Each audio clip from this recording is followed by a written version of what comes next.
The old idea of being sacrificed is not what we think at all.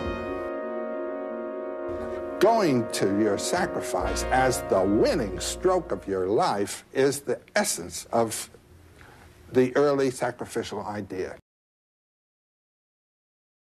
Otto Rank, in his wonderful, very short book called The Myth of the Birth of the Hero, he says that everyone is a hero in his birth. He has undergone a tremendous transformation from a little, you might say, water creature living in a realm of the amniotic fluid and so forth, and then coming out, becoming an air-breathing mammal that ultimately will be self-standing and so forth. This is an enormous transformation, and it is a heroic act, and it's a heroic act on the mother's part to bring it about. That's the primary hero form, you might say. Still a journey to be taken after that. There's a big one to be taken.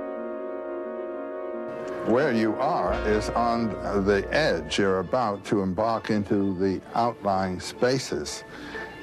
And there is where you meet people who've been out there, and they run the machines that go out there, and you haven't been there.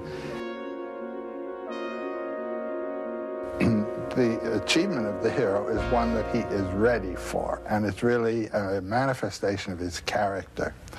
And it's amusing the way in which the landscape and the conditions of the environment match the readiness of the hero. The adventure that he's ready for is the one that he gets.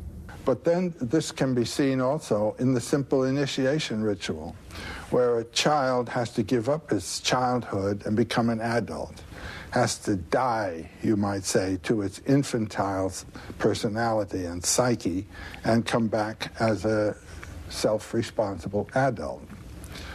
It's a fundamental experience that everyone has to undergo. We're in our childhood for at least 14 years, and then to get out of that posture of dependency, psychological dependency, into one of psychological self-responsibility requires a death and resurrection. And that is the basic motif of the hero journey. Leaving one condition, finding the source of life to bring you forth in a richer or more mature or other condition. A hero properly is someone who has given his life to something bigger than himself or other than himself. When you go to your death that way as a god, you are going to your eternal life. What's sad about that? Let's make it great.